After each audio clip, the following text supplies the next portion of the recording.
আসসালামু আলাইকুম ওয়া রাহমাতুল্লাহি ওয়া বারাকাতুহু।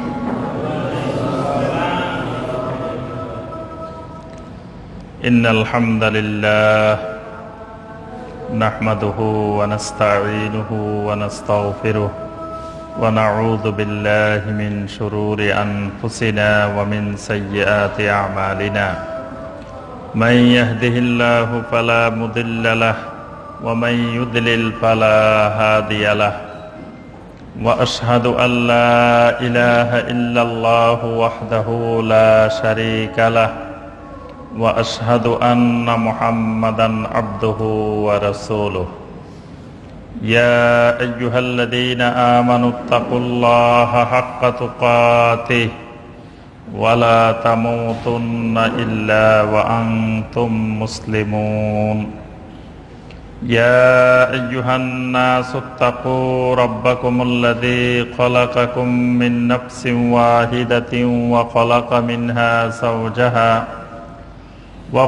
منها زوجها وبث منهما رجالا كثيرا ونساء واتقوا الله الذي تساءلون به والأرحام إن الله كان عليكم رقيبا يا أيها الذين آمنوا اتقوا الله وقولوا قولا سديدا يصلح لكم أعمالكم ويغفر لكم ذنوبكم ومن يطع الله ورسوله فقد فاز فوزا عظيما أما بعد فإن خير الحديث كتاب الله وخير الهدي هدي محمد صلى الله عليه وسلم وشر الأمور محدثاتها وكل محدثة بدعة وكل بدعة ضلالة وكل ضلالة في النار اللهم صل على محمد وعلى آل محمد كما صليت على إبراهيم وعلى آل إبراهيم إنك حميد مجيد اللهم بارك على محمد وعلى آل محمد كما باركت على إبراهيم وعلى آل إبراهيم إنك حميد مجيد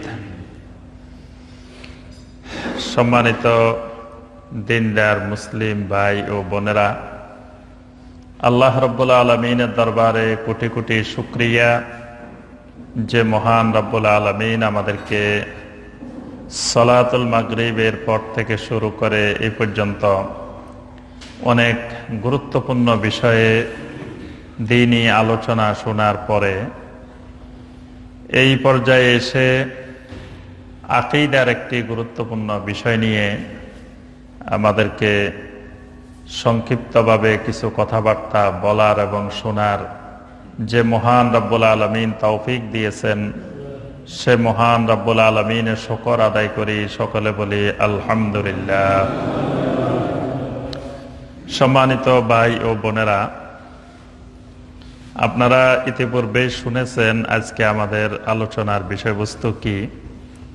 আমাদের আলোচনার বিষয়বস্তু হলো ইমাম আবু হানিফা রাহমাহুল্লাহের আকীদা এবং আমাদের আকীদা। অর্থাৎ ইমাম আবু হানিফা রাহমাহুল্লাহর আকীদার সাথে বর্তমানে আমরা যারা বাংলাদেশে ইমাম আবু হানিফা রাহমাহুল্লাহর অনুসারী হিসাবে দাবি করি, আমাদের আকীদার মিল আছে কিনা। ইমাম আবু হানিফা রাহমাহুল্লাহর আকীদার সাথে আমাদের আকীদার পার্থক্যগুলো কোথায়, কোন কোন আকীদায়, কোন ক্ষেত্রে আমাদের সাথে ইমাম আবু হানিফা রাহমাহুল্লাহর আকীদার সাথে মিল নেই। দুটি বিষয়, একটা ফিকহি বিষয়, একটা আকীদার বিষয়। তা আমাদের আজকের আলোচ্য বিষয় হলো আকীদাগত দিক, অর্থাৎ ইমাম আবু হানিফা রাহমাহুল্লাহর ফিকহি দিক না, ইমাম আবু হানিফা রাহমাহুল্লাহর আকীদাগত দিক। ইমাম আবু হানিফা রাহমাহুল্লাহর আকীদা এবং আমাদের আকীদা দেখা যায় আমরা প্রতি কথায় কথায় ইমাম আবু হানিফা রাহমাহুল্লাহকে সামনে নিয়ে আসি।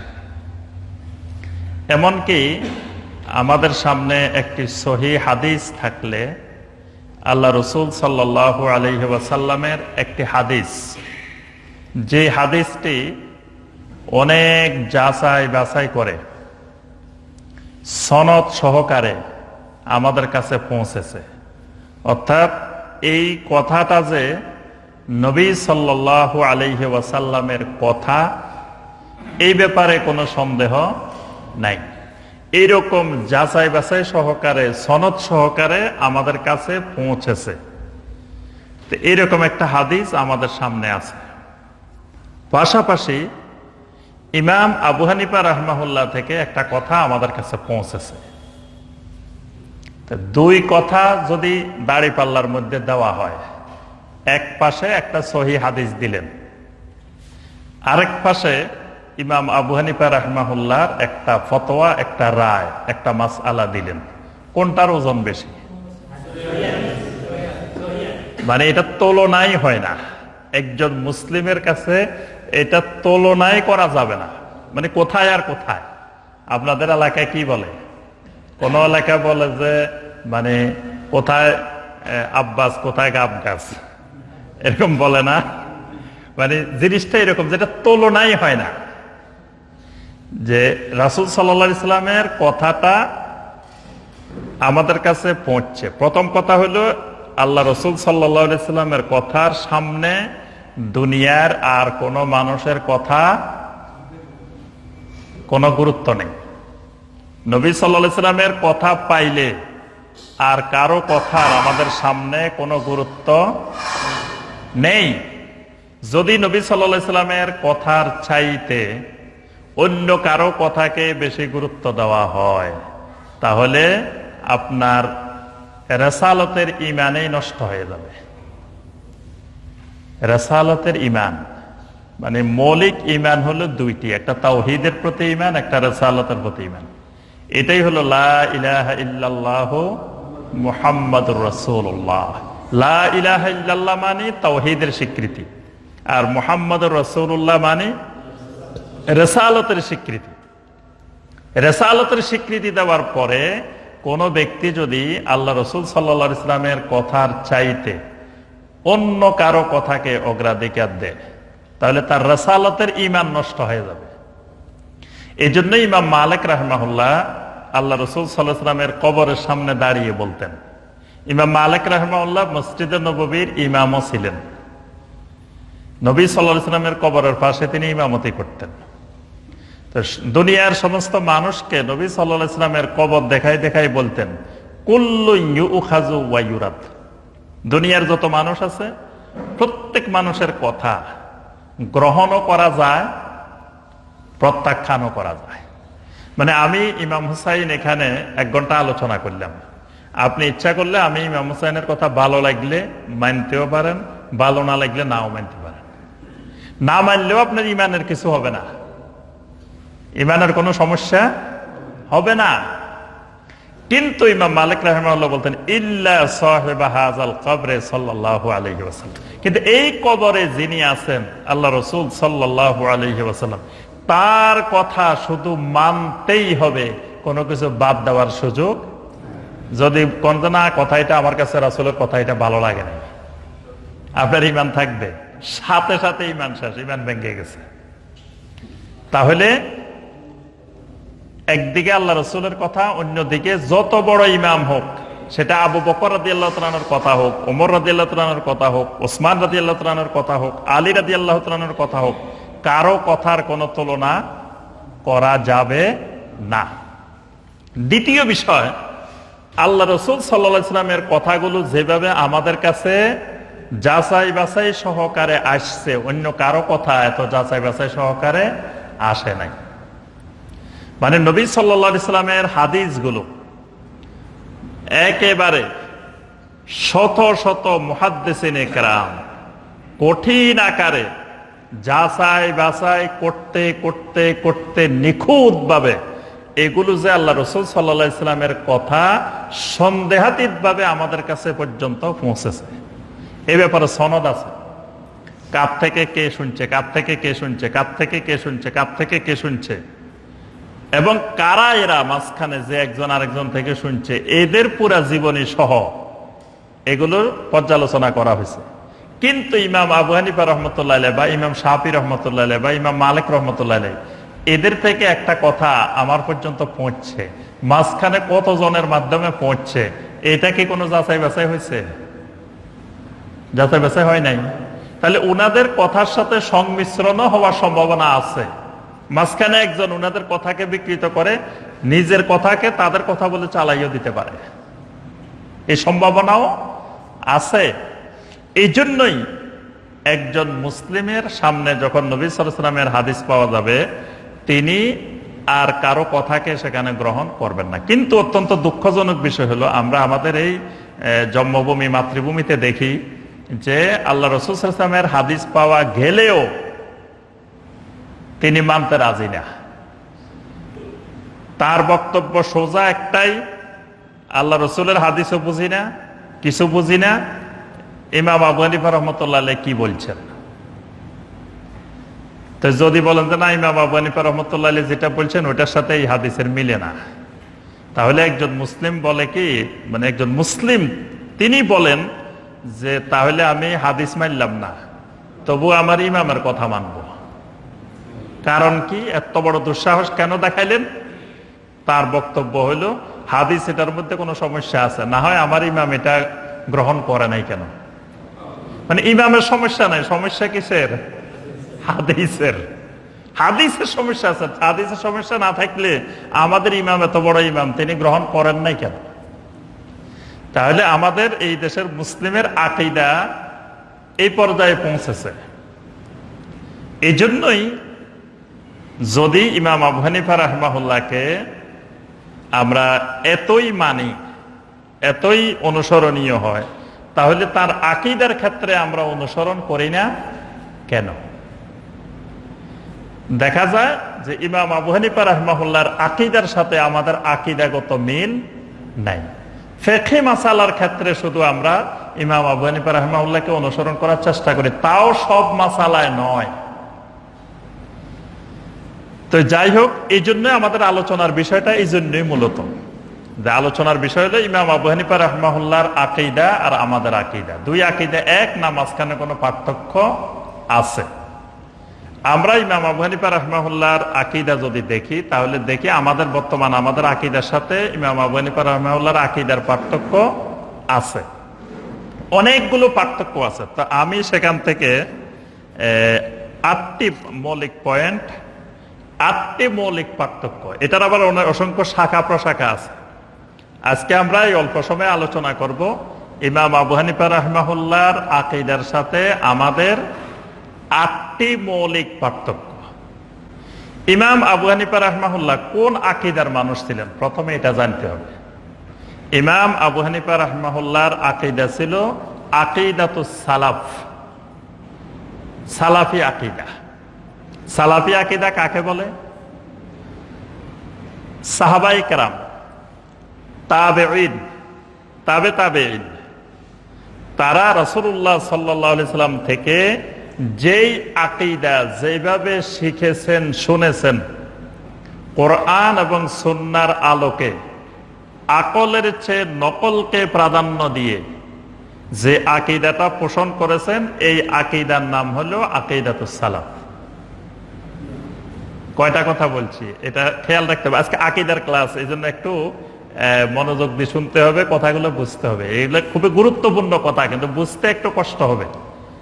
এই জন্য আমি একটু সহজেই বলার চেষ্টা করব, যাতে আমরা সহজে বুঝতে পারি। বিষয়গুলো সমাজে আপনাদের জন্য বোঝা খুবই জরুরি, কারণ আপনারা প্রতিনিয়ত সমাজে এই সমস্যাগুলোর সম্মুখীন হন। আপনি বলেন আল্লাহ রাসূলের হাদিস, আপনাকে কয় আবু হানিফা রাহমাতুল্লাহির কথা, মানে রাসূলের হাদিসের সামনে আপনার সামনে নিয়ে আসা হয় আবু হানিফা রাহিমাহুল্লাহর মাযহাব। এটা নিয়ে কিন্তু প্রতিনিয়ত সমাজের বিভিন্ন মানুষের সাথে, আপনার সাথে, আমার সাথে কিন্তু দ্বন্দ্ব হচ্ছে। এই জন্য বিষয়গুলো জানা খুবই জরুরি। ইমাম আবু হানিফা রাহিমাহুল্লাহ একনিষ্ঠ একজন সহিহ আকীদার আলেম ছিলেন। তা আমরা বলছি যে তার আকীদা সহিহ আকীদা, বিশুদ্ধ আকীদা। তিনি আকীদাতুস সালাফ, সালাফি আকীদার ইমাম ছিলেন। সালাফি আকীদা কাকে বলে সেটাও বলছি। সালাফি আকীদার 1 নম্বর শর্ত রাসূলুল্লাহ সাল্লাল্লাহু আলাইহি ওয়াসাল্লামের যে আকীদা তারও সেই আকীদা, মাঝখানে কোনো গ্যাপ থাকা যাবে না। মানে রাসূলের আকীদার সাথে তার আকীদা না মিললে কিন্তু এটা সালাফি আকীদা হবে না। সাহাবায়ে কেরামের আকীদার সাথে তার আকীদা না মিললে এটার নামও সালাফি আকীদা না।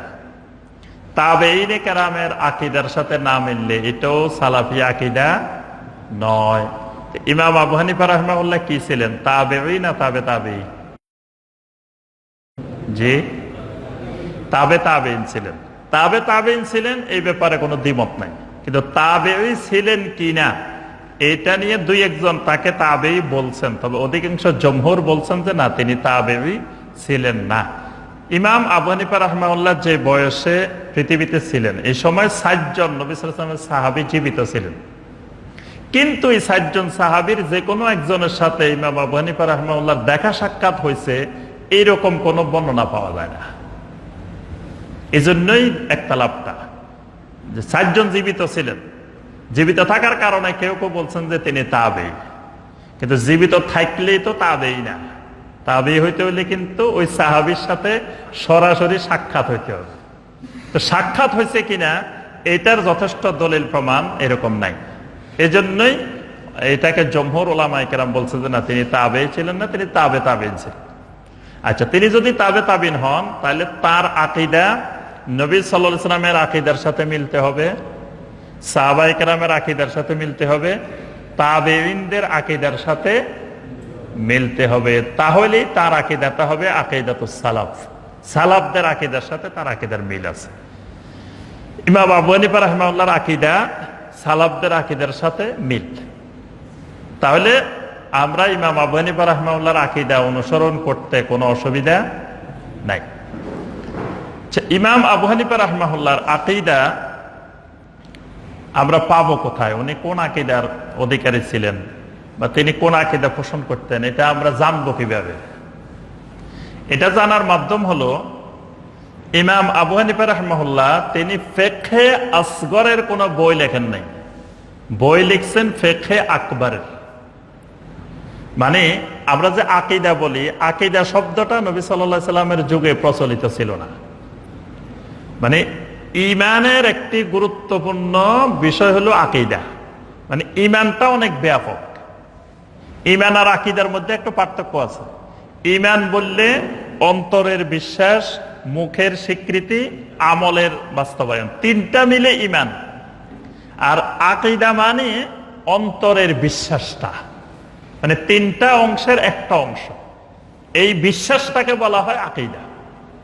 তো নবী সাল্লাল্লাহু আলাইহি সাল্লামের যুগে এটা আকীদা নামে পরিচিত ছিল না। তখন এটা মানে ঈমানের ভিতরেই অন্তর্ভুক্ত ছিল। এটাই ছিল সুন্নাহ, এটাই ছিল আকীদাকে বলা হয়তো সুন্নাহ। দেখবেন নবী সাল্লাল্লাহু আলাইহি সাল্লাম বারবার সুন্নাহ অনুসরণ করার জন্য তাকিদ দিয়েছেন। আলাইকুম বিসুন্নতি ওয়া সুন্নাতিল খুলাফায়ে রাশিদিন আল মাহদিন। এই সুন্নাহ মানে এর ভিতরে আকীদা। তারপরে নবী সাল্লাল্লাহু আলাইহি সাল্লাম বললেন যে আমার উম্মত দলে দলে বিভক্ত হবে, এর মধ্যে কুল্লুহুম ফিন-নার ইল্লা মিল্লাতান ওয়াহিদা, সব ফেরকা জাহান্নামে যাবে, একটা ফেরকা নাজাত পাবে। তো ওই ফেরকাটা কারা? নবী সাল্লাল্লাহু আলাইহি ওয়াসাল্লাম মা আনা আলাইহি ওয়া আসহাবি, আমি এবং আমার সাহাবীরা যেই আকীদার উপরে, যে বিশ্বাসের উপরে আছে। এখানে নবী সাল্লাল্লাহু আলাইহি ওয়াসাল্লাম আকীদাও বলেন নাই, বলছেন শুধু মা আনা আলাইহি। আনা আলাইহি মানে আলা সুন্নাহ, মানে আমি এবং আমার সাহাবীরা যেই আকীদা পোষণ করি এটাই হলো সুন্নাহ। এই সুন্নাহর উপরে যারা থাকবে এরাই সঠিক রাস্তায় থাকবে। এই জন্য অনেক আকীদার বই আছে, কিতাবুস সুন্নাহ। আকীদার বইয়ের নাম কিতাবুস সুন্নাহ। সুন্নাহ মানে আকীদা। তো ইমাম আবু হানিফা রাহিমাহুল্লাহর যুগে এসে আকীদাকে বলা হয়তো ফিকহে আকবর। আকীদার নাম হয় ওই যুগের আলেমেরা পুরা শরীরি মাসাইল গুলোকে 2 ভাগে ভাগ করছে, একটা ফিকহে আকবর, একটা ফিকহে আসগর। যেমন শিরক কয় প্রকার? শিরকে আকবর, শিরকে আসগর। তারপরে আপনার কুফর কয় প্রকার? কুফরও প্রথম 2 প্রকার, কুফরে আকবর, কুফরে আসগর। ঠিক ওই যুগের উলামায়ে কেরাম ফিকহকে 2 ভাগে ভাগ করছে, একটা ফিকহে আকবর, একটা ফিকহে আসগর। ফিকহে আকবর হলো আকীদা, কারণ ওই ফেক দিয়ে কোনো লাভ নাই যদি ফেকে আকবর ঠিক না হয়, বড়টা ঠিক না হয়, ছোটটা দিয়ে লাভ নেই। আব্দুল্লাহ বিন উবাই কিন্তু ছোটটা আমল করছে সব, কিন্তু বড়টা তার সমস্যা ছিল, বড় ফেকের সমস্যা, এই জন্য সে জাহান্নামী, সে মুনাফিক। এই জন্য ওই যুগের উলামায়ে কেরাম সবচেয়ে বেশি গুরুত্ব দিতেন ফিকহে আকবরকে। তাহলে এই জন্যই ইমাম আবু হানিফা রাহিমাহুল্লাহ কিতাব লিখছেন আল ফিকহুল আকবর। আরেকটা তার প্রসিদ্ধ কিতাব আছে আল ফিকহুল আবসাত, এটাও আকীদার কিতাব। ফিকহুল আকবর হচ্ছে আরেকটু বড়, ফিকহুল আবসাত এটা আরেকটু বিস্তৃত, এই জন্য এটা আল ফিকহুল আবসাত নাম দিয়ে। তার এরকম কিছু আকীদার কিতাব পাওয়া যায়। তার ফিকহের রচিত ফিকহি কোনো কিতাব ইমাম আবু হানিফা রাহিমাহুল্লাহ পাওয়া যায় না। যেগুলো ফিকহি সংকলন সেগুলো হলো তার ফতোয়া বোর্ড কেন্দ্রিক, ফিকহ বোর্ড কর্তৃক সংকলিত মাসআলা। তাও কিতাব আকারে আসে নাই, পরবর্তীতে এগুলো কিতাব আকারে ইমাম মুহাম্মদ রাহিমাহুল্লাহ, ইমাম আবু ইউসুফ রাহিমাহুল্লাহ এরা কিতাব আকারে সংকলন করছেন। কিন্তু আকীদার কিতাবগুলো তার নিজের রচিত ফিকহুল আকবরের। তাহলে ওই ফিকহুল আকবরের মধ্যে আমরা যদি দেখি তাহলে ইমাম আবু হানিফা রাহিমাহুল্লাহ কোন আকীদায় বিশ্বাসী ছিলেন, আল ফিকহুল আকবর, আল ফিকহুল আবসাত, এগুলো দেখলে আমরা বুঝতে পারি তার আকীদা কি ছিল।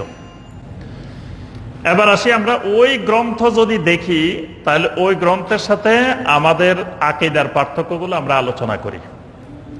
1 নম্বর পার্থক্য, ইমাম আবু হানিফা রাহিমাহুল্লাহ ফিকহি মাসআলার চাইতে আকীদাকে গুরুত্ব দিতেন বেশি, আর আমরা আকীদার চাইতে ফিকহি মাসআলাকে গুরুত্ব দিই বেশি। 1 নম্বর পয়েন্ট বুঝতে পারছেন? 1 নম্বর সমস্যা এই জায়গায়, ইমাম আবু হানিফা রাহিমাহুল্লাহ ফিকহি মাসালা মাসাইলের চাইতে, ফিকহে আসগরের চাইতে আকীদাকে গুরুত্ব দিতেন বেশি।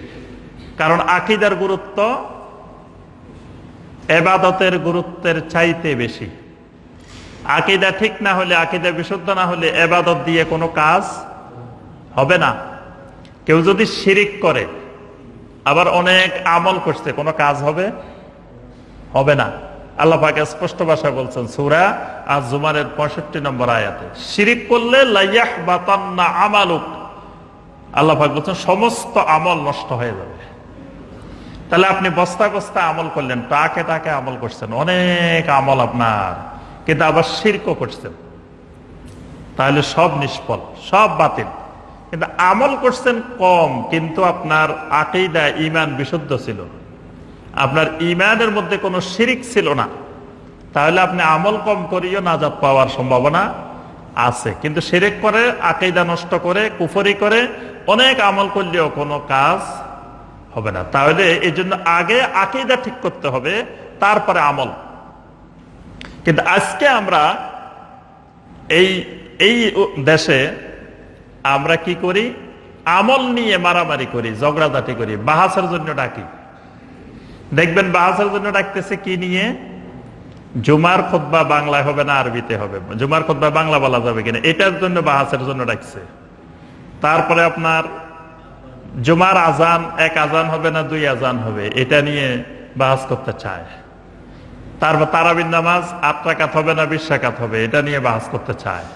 আমিন সশব্দে হবে না নিঃশব্দে হবে, এটা নিয়ে বাহাস করতে চায়। তো এই যে বিষয়গুলোকে এত গুরুত্ব দেওয়া হচ্ছে, এগুলা কি আকীদার বিষয় না ফিকহের বিষয়? জি, আচ্ছা, আকীদার বিষয়ে কোনোদিন বাহাসের ডাক দিছে এরকম শুনছেন? দেখবেন বিভিন্ন পীর সাহেবেরা সবাইকে ডাকে যে আসেন আমাদের সাথে বসেন, আমাদের সাথে বাহাস করেন, কি নিয়ে? এইসব ফিকহি মাসালা নিয়ে, তারাবি নিয়ে, তারপরে আপনার আমিন নিয়ে, হাত বাঁধা নিয়ে, এগুলো নিয়ে বসেন। কিন্তু কখনো কি তারা বলে যে আমাদের মুরব্বীরা একটা বই লিখছেন বেদে মারেফত ইয়াদে খোদা, এই বই দেখছেন কোনোদিন? আচ্ছা, বেদে মারেফত নিয়ে বসেন, বাহাস করব আমরা, এরকম বলতে শুনছেন কোনোদিন? বেদে মারেফত কিন্তু আকীদার কিতাব, এবং এই কিতাবের মধ্যে অসংখ্য শিরকি কথা লেখা আছে। কিন্তু আপনাকে আমাকে কোনোদিন আহ্বান জানাবে না যে আসেন এই বেদে মারেফত নিয়ে, এই আকীদা নিয়ে বসি। আকীদা নিয়ে বসার জন্য ডাকবে না। তারপরে বলবে না যে আসেন আমরা তো সিস্তিয়া, কাদেরিয়া, নকশবন্দিয়া, মুজাদ্দিদিয়া আমরা তরিকায় বিশ্বাসী, এই তরিকার উপরে বাহাস করে আসেন। 126 তরিকা বনাম এক তরিকা, এরকম বাহাসের নাম শুনছেন কোনদিন? যে 126 তরিকা ঠিক না মুহাম্মদ রাসূলুল্লাহ সাল্লাল্লাহু আলাইহি ওয়াসাল্লামের এক তরিকা ঠিক, এটা নিয়ে বাহাস হবে। এরকম বাহাসের ডাক কোনদিন শুনছেন? এরকম বাহাসের ডাক শোনা যাবে না। আচ্ছা, এরপরে আসেন যে কবরে সেজদা দেওয়া বনাম সেজদা না দেওয়া। এক গ্রুপ বলতেছে কবরে সেজদা দেওয়া যাবে, আর এক গ্রুপ বলতেছে সেজদা দেওয়া যাবে না। আমরা বলি কবরে সেজদা দেওয়া শিরক, এটা আকীদার বিষয়। কোনদিন বাহাসের জন্য ডাকতে শুনবেন যে আসেন কবরে সেজদা দেওয়া শিরক, এটা নিয়ে বাহাস করব আমরা। অর্থাৎ আকীদার গুরুত্ব নাই। গুরুত্ব কিসের? ফিকহ। এটাই ইমাম আবু হানিফা রাহমাহুল্লাহর আকীদার পরিপন্থী। ইমাম আবু হানিফা রাহমাহুল্লাহ ফিকহি মাসালা মাসাইল নিয়ে কারো সাথে বাহাস করেন নাই জীবনে, কিন্তু তিনি আকীদা নিয়ে বাহাস করছেন। নাস্তিকদের সাথে অসংখ্য বাহাস করছেন ইমাম আবু হানিফা রাহমাহুল্লাহ। কি নিয়ে? আকীদা নিয়ে। তারপরে ইমাম আবু হানিফা রাহমাহুল্লাহ ওই যুগের জাহামি মতবাদ, মুশাব্বিহা মতবাদ, মুআত্তিলা মতবাদ, মুতাজিলা মতবাদ, এই সমস্ত আকীদাগত বিভ্রান্তকর যে সকল ফেরকা ছিল, এদের বিরুদ্ধে তিনি অনেক বাহাস লড়াই করেছেন। কিন্তু ফিকহি মাসালা নিয়ে ইমাম আবু হানিফা রাহমাহুল্লাহ জীবনে একবারও কখনো বাহাসের ডাক দেন নাই। বরং তিনি ফিকহি মাসালার সর্বোচ্চ ইজতিহাদ করে, চেষ্টা করে সর্বশেষ বলছেন ইজা সাহাল হাদিসু ফাহুয়া মাযহাবি, যে আমার এলেম অনুযায়ী আমি চেষ্টা করে মাসালার এটা রায় দিলাম, এরপরে তোমরা সহিহ হাদিস পাইলে সহিহ হাদিস মানবা, ওইটাই আমার মাযহাব। এই কথাটা উনি বারবার বলছেন। তাহলে আজকে কি আমরা যারা ইমাম আবু হানিফা রাহমাহুল্লাহর অনুসারী, তারা তার এই আকীদার উপরে আছি? নাই, এখান থেকে সরে গেছে, অনেক দূরে চলে গেছে। এই জায়গায় আমাদের সাথে ইমাম আবু হানিফা রাহমাহুল্লাহর পার্থক্য। এই জন্য আকীদার উপরে আমলকে প্রাধান্য দেওয়া এটা বেদাত, আকীদার বেদাত। মানে যে জিনিস বেশি গুরুত্বপূর্ণ সেটাকে গুরুত্ব দিতে হবে বেশি, যে জিনিস কম গুরুত্বপূর্ণ সেটাকে গুরুত্ব দিতে হবে কম। কম গুরুত্বপূর্ণ বিষয়কে বেশি গুরুত্ব দেওয়া, বেশি গুরুত্বপূর্ণ বিষয়কে কম গুরুত্ব দেওয়া, দুটাই বেদাত। তাহলে আকীদার গুরুত্ব বেশি না ফিকহের গুরুত্ব বেশি? জি, আকীদার গুরুত্ব বেশি। তাহলে আকীদার চাইতে ফিকহকে বেশি গুরুত্ব দেওয়া এটা বেদাত।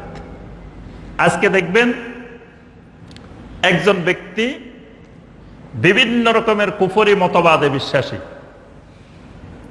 বিভিন্ন রকমের শিরকি মতবাদে বিশ্বাসী, তিনি মসজিদে ইমাম সাহেবের একবার সাথেই সালাত আদায় করতেছে। ইমাম সাহেবের ডানে বামে যারা আছে বিভিন্ন কুফরি আকীদায় বিশ্বাসী, শিরকি আকীদায় বিশ্বাসী, বিভিন্ন হারাম উপার্জন, সুদখোর, ঘুষখোর, মদখোর, জেনা, ব্যভিচার, বিভিন্ন অপরাধের সাথে জড়িত এই সকল ব্যক্তিরা ইমাম সাহেবের চতুর্পাশে নামাজ পড়তেছেন, মসজিদের কর্তৃত্ব নেতৃত্ব দিতেছেন, কিন্তু ইমাম সাহেব এদের ব্যাপারে কিছুই বলছেন না। আরেকজন মুসল্লি হয়তো হাতটা বুকের উপরে বাঁধছে, অথবা আমিন একটু সশব্দে বলছে, ইমাম সাহেব তার বিরুদ্ধে জিহাদ ঘোষণা করছে, তাকে মসজিদ থেকে বের করে ছাড়তেছে। তাহলে দেখেন উনি এখানে গুরুত্ব দিচ্ছে কোনটাকে বেশি?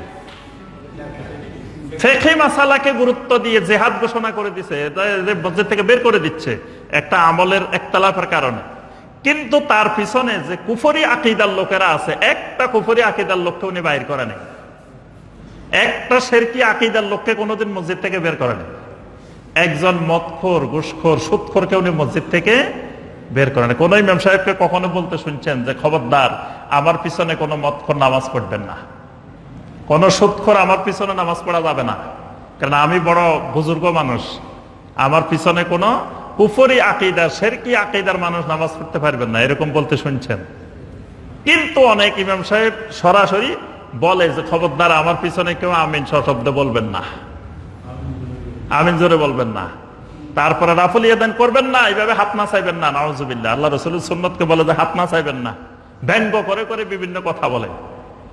তারপরে কদিন আগে ভিডিওর মধ্যে দেখলাম কিছু মানে ইসলামী লেবাসদারি মানুষ নবী সাল্লাল্লাহু আলাইহি ইসলামের সুন্নাহ নিয়ে ঠাট্টা বিদ্রূপ করতেছে, যে নবী সাল্লাল্লাহু আলাইহি সাল্লাম বলছেন কাঁধের সাথে কাঁধ লাগাইতে, এমনি এমনি লাগাইতেছে আর হাসাহাসি করতেছে, পায়ের সাথে পা লাগাইতেছে আর হাসাহাসি করতেছে, নবী সাল্লাল্লাহু আলাইহি ওয়াসাল্লামের সুন্নাহ নিয়ে ঠাট্টা করতেছে।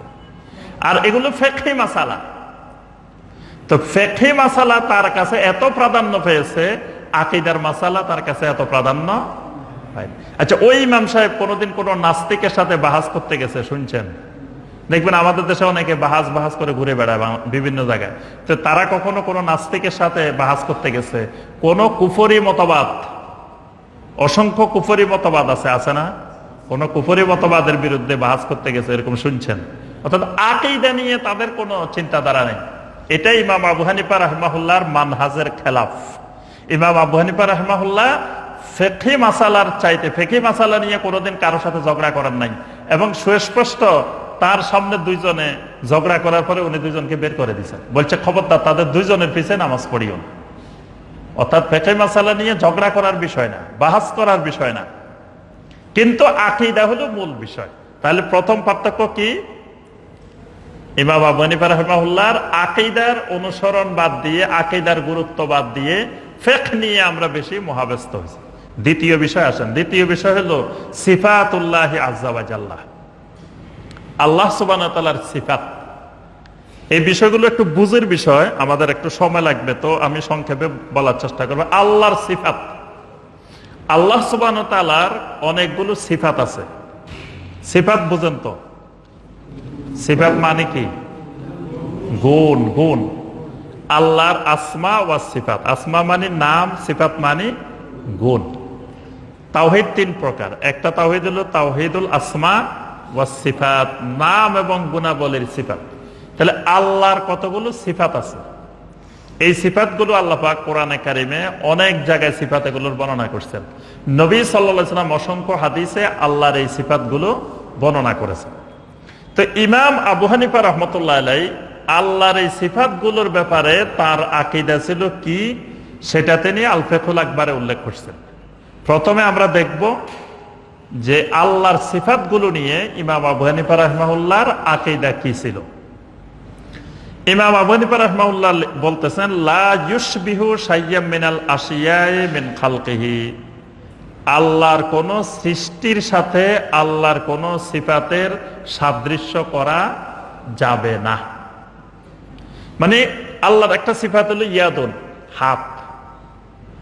তাহলে এই সিফাতটাকে আল্লাহর কোন সৃষ্টির সাথে মিলানো যাবে না। আল্লাহর হাত কোন সৃষ্টির মতো এরকম তুলনা করা যাবে না। তুলনা করলে এটা হলো মুশাব্বিহা, তাসবিহ করা। ওয়ালা ইউশবিহু শাইয়্যুন মিন খালকিহি, সৃষ্টির কোন কিছুর সাথে তুলনা করা যাবে না, আবার কোন সৃষ্টিকেও আল্লাহর সাথে তুলনা করা যাবে না। লাম ইয়াজাল ওয়ালা ইয়াজালু বিআসমাইহি ওয়া সিফাতিহি যাতিয়্যা ওয়াল ফি'লিয়্যা, আল্লাহ রাব্বুল আলামিন আল্লাহর সকল নাম এবং জাতি ফেলি সকল সিফাত সহকারে তিনি আজালি, তিনি অতীতেও ছিলেন, এখনো আছেন এবং অনাদিকাল তিনি থাকবেন। দুই ধরনের সিফাত, একটা হলো জাতি সিফাত, একটা ফেলি সিফাত। জাতি সিফাত মানে মূল জাতি সিফাত, আর একটা হলো ফেলি। ফেলি মানে কার্যকর, আল্লাহর অনেক কাজের কথা বর্ণনা করা আছে, এগুলো হলো সিফাতে ফেলি। যেমন জাতি সিফাত কি? আল হায়াত, হায়াত মানে আল্লাহ জীবিত। আল হাইয়ুল কাইয়ুম, আল্লাহ হাই, আল্লাহ কাইয়ুম। কুদরত, কোরআনে দেখবেন যে বারবার আল্লাহ বলছে ইন্নাল্লাহা আলা কুল্লি শাইইন কাদির, আল্লাহ মহা ক্ষমতাশীল। এই ক্ষমতাটা আল্লাহর একটা সিফাত। ওয়াল ইলম, এলেমটা আল্লাহর একটা সিফাত। আল্লাহ কোরআনে বারবার বলছে আলিম, আল্লাহ মহা জ্ঞানী। এই এলেমটা আল্লাহর একটা সিফাত। কালাম, আল্লাহ কথা বলেন, এই কথা বলাটা আল্লাহর একটা সিফাত। কোরআন হলো কালামুল্লাহ, আল্লাহর কালাম, আল্লাহর কথা। ওয়া কাল্লামাল্লাহু মুসা তাকলিমা, মুসা আলাইহিস সালামের সাথে আল্লাহ পাক কথা বলছেন। তাহলে এই কথা বলাটা আল্লাহর একটা সিফাতে জাতি। সামউন, শোনাটা আল্লাহর একটা সিফাত, জাতি সিফাত। বাসার, দেখাটা আল্লাহর একটা জাতি সিফাত। এরাদা, আল্লাহ ইচ্ছা করেন, আল্লাহ কোনো কিছু করার ইচ্ছা করলে বলেন কুন ফায়াকুন, হয়ে যায়। তাহলে আল্লাহর ইচ্ছাও আছে। এইগুলা হলো আল্লাহর জাতি সিফাত। আরেকটা হলো আল্লাহর ফেয়েলি সিফাত। ফেয়েলি সিফাত যেমন তাখলিক, আল্লাহ সৃষ্টি করেন, আল্লাহ মানুষ সৃষ্টি করেছেন, এই সমস্ত আসমান জমিন গাছপালা পশু পাখি সব সৃষ্টি করেছেন। এই সৃষ্টি করা এটা আল্লাহর একটা ফেয়েলি সিফাত। তারপরে তারজিক রিজিক দেওয়া এটা আল্লাহর ফেয়েলি সিফাত। তারপরে কোনো কিছু নতুন করে সৃষ্টি করা, নতুন রূপ দেওয়া, নতুন ভাবে গড়ে তোলা, একটা মৃতকে জীবিত করা, জীবিতকে মৃত করা, এই যে কাজগুলো এগুলো আল্লাহর ফেয়েলি সিফাত। তাহলে দুই ধরনের সিফাত পাওয়া গেল। এই সিফাতগুলো ইমাম আবু হানিফা রাহিমাহুল্লাহর আকীদা হলো যেভাবে আল্লাহ রাব্বুল আলামিন বর্ণনা করেছেন কোরআনে, নবী সাল্লাল্লাহু আলাইহি ওয়াসাল্লামের সহিহ হাদিসে যেভাবে বর্ণনা এসেছে, এটার সাথে কোনো কিছুকে তুলনা করা যাবে না। আবার এগুলাকে অস্বীকার করাও যাবে না। আল্লাহর কোন সিফাতকে অস্বীকার করাও যাবে না। অস্বীকার করলেও আপনি ইসলাম থেকে বের হয়ে গেলেন, আবার কোন মাখলুকের সাথে তুলনা করলেও বের হয়ে গেলেন। এই তুলনার অস্বীকার এটা আসলো কোথা থেকে? একটা লোকের নাম ছিল জাহাম বিন সফওয়ান। এই লোকটা আল্লাহর সিফাতকে ব্যাখ্যা দেওয়া শুরু করছে, মানে আল্লাহর সিফাতকে অস্বীকার করেছে। জাহামি, এটাকে জাহামি মতবাদ বলা হয়, যে এরা আল্লাহ সুবহানাহু ওয়া তাআলার সিফাতকে অস্বীকার করতেছে। যেমন আল্লাহ বলছেন আল্লাহর চেহারা, তো এই জাহামি বলতেছে, জাহাম বিন সফওয়ান বলতেছে যে আল্লাহ কি আকার আছে, যে আল্লাহ চেহারা থাকবে? তাহলে চেহারা মানে কি? চেহারা মানে আল্লাহর সত্তা, আল্লাহর চেহারা, আল্লাহর শক্তি, আল্লাহর ক্ষমতা। আচ্ছা, আল্লাহ হাতের কথা বলছেন, ইয়াদুন বলছেন, ইয়াদুন মানে হাত। আল্লাহর কি হাত আছে? তাহলে হাত মানে কি? হাত মানে কুদরত, আল্লাহর ক্ষমতা, আল্লাহর শক্তি। এই যে আল্লাহ যে কথাটা আল্লাহর পরিচয় দিতে গিয়ে সিফাত হিসাবে বর্ণনা করছেন, এরা সেই সিফাতটাকে মুক্ত করে দিছে, আল্লাহকে এগুলা মুক্ত করে ব্যাখ্যা দিয়ে দিছে একটা। আবার মুকাতিল ইবনে সুলাইমান নামে আরেক ব্যক্তি আল্লাহর যত সিফাত আছে এগুলোকে মাখলুকের সাথে তুলনা করছে। বলে যে আল্লাহর হাত আছে, তবে এটা আমাদেরটা ছোট, আল্লাহটা বিশাল। ধরেন আমাদের এরকম একটা হাত, আল্লাহটা এরকম 1,00,000 হাতের মতো। নাউজুবিল্লাহ। এটাও খারাপ, এটাও বাতিল আকীদা। আবার আল্লাহর হাতকে ব্যাখ্যা দেওয়া, এটাও বাতিল আকীদা। ইমাম আবু হানিফা রাহিমাহুল্লাহ এবং আপনার সালাফে সালেহিন, সাহাবায়ে কেরাম, তাবেঈন, তাদের সবার আকীদা ছিল আল্লাহ যেভাবে বলছেন এইভাবে বিশ্বাস করতে হবে। এটাকে ব্যাখ্যা করে অন্য দিকেও যাওয়া যাবে না, আবার এটাকে সৃষ্টির সাথে তুলনাও করা যাবে না। সিফাতে জাতিয়ার মধ্যে আরো আছে আল উলুব্বু, আল ইয়াদু, আল ওয়াজহু, আন নাফস। যেমন আল্লাহর হাতের কথা আছে, আল্লাহর চেহারার কথা আছে, আল্লাহর নফসের কথা আছে। সিফাতে পেলিয়ার মধ্যে আছে আল ইস্তিওয়া ওয়ান নুজুল ওয়াল গাদাব ওয়ার রিদা ওয়াল মুহাব্বা। কোরআনে আছে আর রহমানু আলাল আরশি ইস্তাওয়া, আল্লাহ আরশের উপরে আরোহণ করেন। তা আল্লাহ আরশের উপরে এই যে আরোহণ করা, এটা কিন্তু আল্লাহর একটা সিফাত। এখন আপনি যদি বলেন আল্লাহ কেমনে আরোহণ করে, আল্লাহ কি আকার আছে? আরোহণ করতে হলে আকার লাগে না? তাহলে আল্লাহর যেহেতু আকার নাই, তাহলে আর আরোহণ তো আরোহণ না, তাহলে এটার অন্য একটা অর্থ আছে। এবার আপনি এটার ব্যাখ্যা দেওয়া শুরু করবেন। আবার যদি মনে করেন যে না আল্লাহ আরোহণ করেন, তাহলে আল্লাহর একটা বডি আছে আমাদের মতো। দুটাই বাতিল আকীদা। এই ক্ষেত্রে সঠিক আকীদা, সহিহ আকীদা হলো যে আল্লাহ আরোহণ করেন বলছেন, আমার কাজ হলো শুধু বিশ্বাস করা। কিভাবে আরোহণ করেন, কখন আরোহণ করেন, কখন অবতরণ করেন, এইগুলো আমার চিন্তা গবেষণা করার দরকার নাই। কিন্তু আমি আবার অস্বীকারও করা যাবে না যে আল্লাহ আরোহণ করেন না। আল্লাহ বলতেছেন তিনি আরোহণ করেন, আমি বললাম যে না না না, খবরদার, তিনি আরোহণ করেন না। দুটাই আমি সহিহ আকীদা থেকে বিচ্যুত হয়ে গেলাম। আল্লাহর হাত, আল্লাহর চেহারা, আল্লাহর গজব, গজব মানে আল্লাহ রাগ করেন, আল্লাহ সন্তুষ্ট হন, আল্লাহ মহব্বত করেন, এগুলো আল্লাহর এক একটা সিফাত। এই সিফাতগুলোর ব্যাপারে ইমাম মালিক রাহিমাহুল্লাহ একটা সুন্দর কথা বলছেন, এবং এটাই ইমাম আবু হানিফা রাহিমাহুল্লাহর আকীদা। তিনি বলছেন যে আল ইস্তিওয়া মা'লুমুন ওয়াল কাইফু মাজহুলুন ওয়াস-সুআলু আনহু বিদআতুন ওয়াল ঈমানু বিহি ওয়াজিবুন। চারটা জিনিস। একটা হলো আল ইস্তাওয়া মা'লুমান, আল্লাহ পাক বলছেন তিনি আরোহণ করেন, বাস আমাদের কাজ হলো এটা জানলাম। ওয়াল কাইফু মাজহুলুন, কিভাবে আরোহণ করেন এটা আমাদের অজানা, এটা আমরা জানি না, এটা আল্লাহ বলছেন আল্লাহই জানে। আল্লাহ তো ব্যাখ্যা করেন নাই, বিস্তারিত বর্ণনা দেন নাই, তাহলে আমরা জানবো কিভাবে? সুতরাং এটা জানার দরকার নাই, এই জন্য আল্লাহ জানান নাই। যদি দরকার হইতো আল্লাহ জানাই দিতেন বিস্তারিত। ওয়াস-সুআলু আনহু বিদআতুন, এখন এটা নিয়ে আবার আপনি প্রশ্ন করলেন, আমাকে জিজ্ঞাসা করলেন যে শায়েখ, যে আল্লাহ যে বলছেন আর রহমানু আলাল আরশি ইস্তাওয়া, আরশের উপরে আরোহণ করেন, কেমনে করেন? আল্লাহ রাত্রিতে, শেষ রাত্রিতে প্রথম আকাশে নেমে আসেন, তখন তো আরশ খালি পড়ে থাকে। নাউজুবিল্লাহ, কি বলেন? আল্লাহ শেষ রাত্রে প্রথম আকাশে নেমে আসে বলছেন না? এটা তো সহিহ হাদিসে আসছে। তো প্রথম আকাশে চলে আসলে আরশ তো খালি, আবার প্রথম আকাশে আসলে তো 24 ঘন্টাই শেষ রাত্রি। পৃথিবীর এক জায়গায় না এক জায়গায় 24 ঘন্টা শেষ রাত্রি আছে না? তাহলে তো আল্লাহ মানে 24 ঘন্টাই থাকতে হয় কোথায়? প্রথম আকাশে। তাহলে আরশে কেমনে, কখন আরোহণ করলো, সময় পাইলো কখন? নাউজুবিল্লাহ।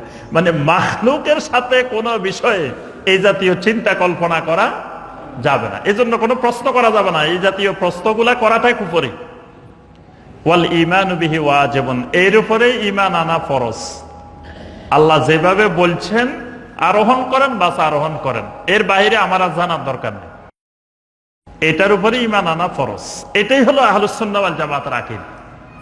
কিন্তু পরবর্তীতে এসে আশায়রা মাতুরিদিয়ারা আল্লাহ সুবহানাহু ওয়া তাআলার 8টা সিফাতকে তারা স্বীকার করে নিল, বাকি সিফাতগুলোর তারা ব্যাখ্যা শুরু করলো।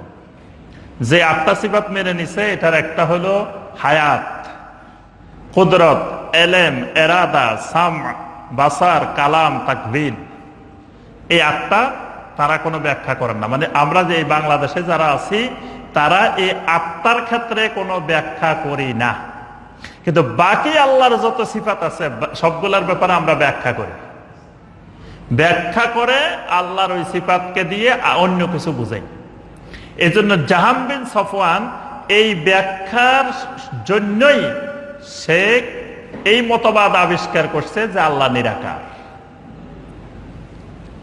এটা জাহাম বিন সফওয়ানের আবিষ্কার। কিন্তু বাংলাদেশের দেখবেন অধিকাংশ মুসলিম বিশ্বাস করে যে আল্লাহ নিরাকার, আল্লাহ সর্বত্র বিরাজমান, এটা বিশ্বাস করে। এই দুইটাই ইমাম আবু হানিফা রাহমাহুল্লাহর আকীদার পরিপন্থী। তার আকীদার সাথে এই জায়গায় আকীদার কোনো মিল নাই। আরেকটা হলো এই বিভ্রান্তির কারণ হলো যে আকলের চাইতে নকলকে প্রাধান্য দেওয়া। এটা হলো আহলুস সুন্নাহ ওয়াল জামাতের আকীদা।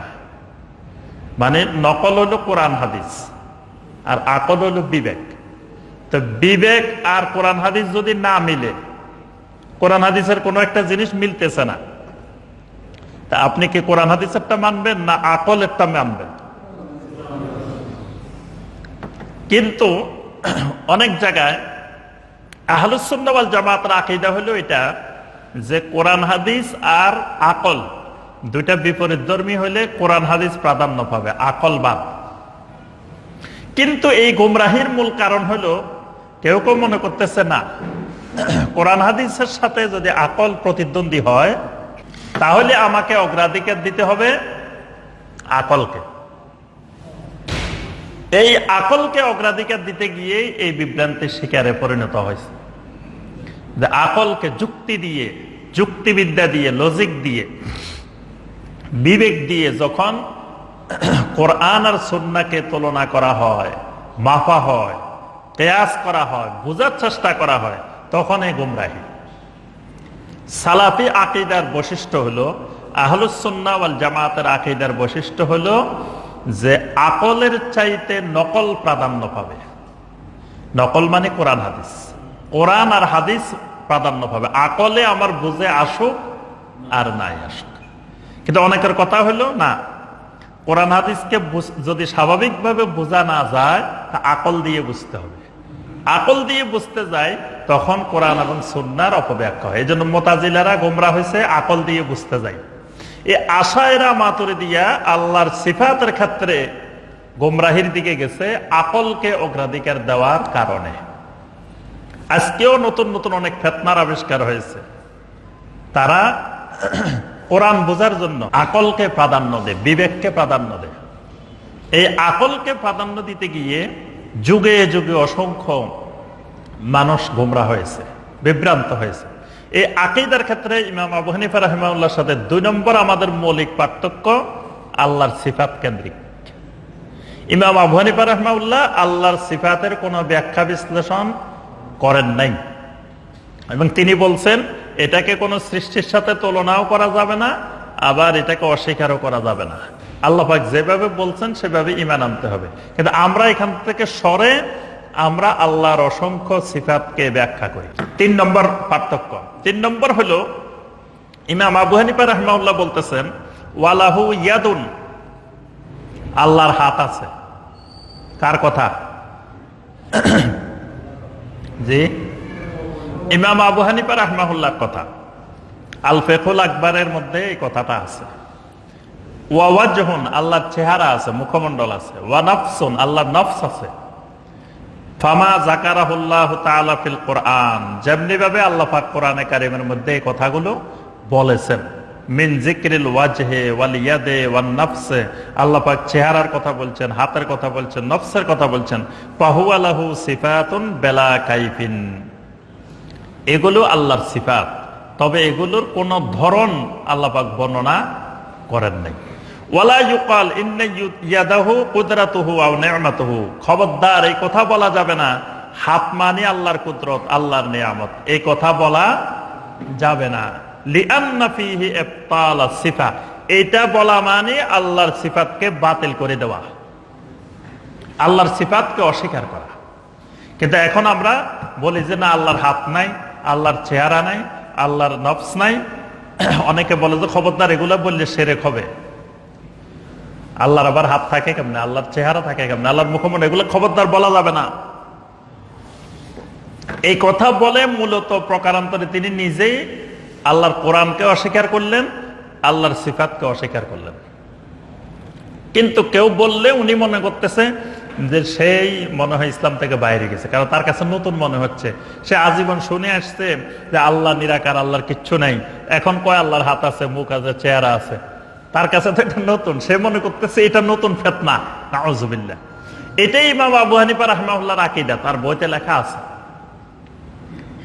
এটা ইমাম আবু হানিফা রাহিমাহুল্লাহর এই বইটা বর্তমানে বাংলায় আছে, আল ফিকহুল আকবর, ডক্টর আনম আব্দুল্লাহ জাহাঙ্গীর রাহিমাহুল্লাহ, তিনি এটার অনুবাদ করেছেন। এটা সব জায়গায় পাওয়া যায়, আপনি দেখেন ওইটা পড়ে, ওখানে ইমাম আবু হানিফা রাহিমাহুল্লাহ কি বলছেন, আকার আছে কি নাই, বা এগুলোর প্রতি ঈমান আনতে হবে কিভাবে। এই 3 নম্বর এই মৌলিক পার্থক্য। 4 নম্বর পার্থক্য, কাউকে গিয়ে জিজ্ঞাসা করেন যে ভাই আল্লাহ কোথায়, কি উত্তর দিবে? যে বিভিন্ন রকমের উত্তর পাওয়া যায়। কারো উত্তর হইল খবরদার এই জাতীয় প্রশ্ন করা যাবে না, খবরদার বলেও কোনোদিন এই প্রশ্ন করবেন না। যদি কোন আল্লাহ কোথায়, খবরদার এই প্রশ্ন করবেন না, প্রশ্ন করা যাবে না।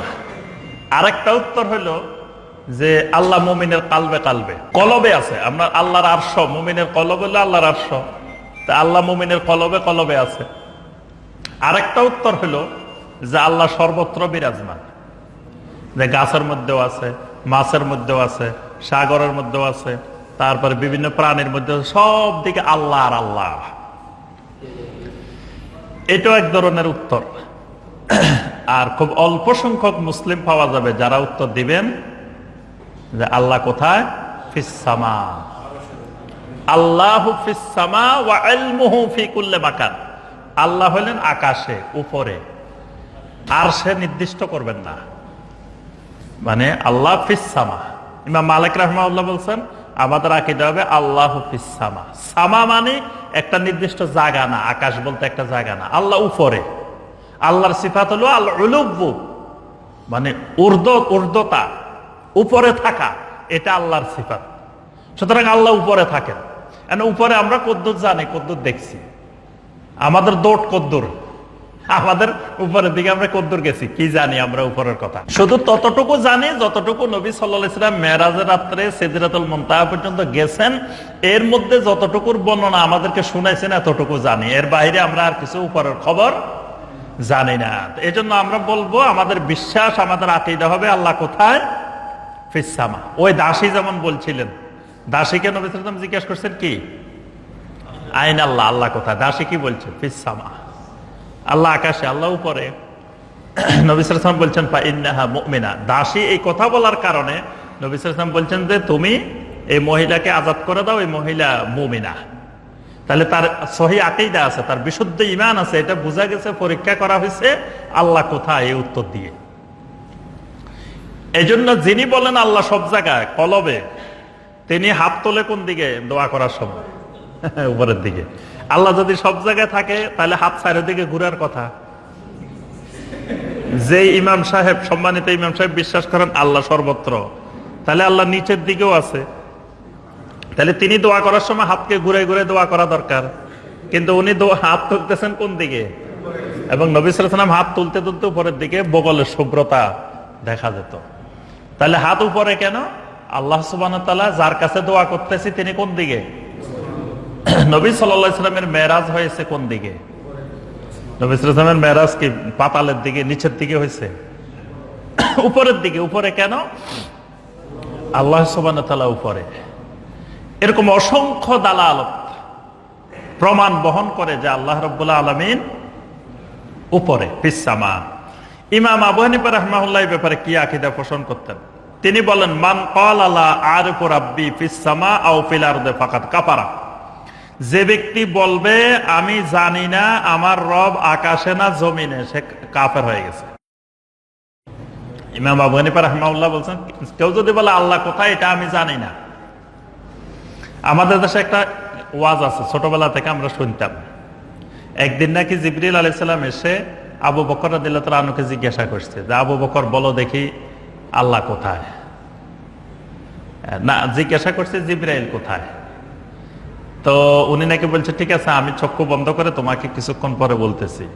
তো চক্ষু বন্ধ করে কতক্ষণ পরে চোখ খুলছে, খুলে বলতেছে যে হয় আমি জিবরাইল না হয় তুমি জিবরাইল। তো বলে যে আপনি জানলেন কিভাবে? বলে যে আমি তো চোখ বন্ধ করে সমস্ত আসমান দেখছি, সেখানে জিবরাইল নাই। জমিন দেখছি, সেখানে জিবরাইল নাই। তাহলে আমরা দুইজনের একজন জিবরাইল।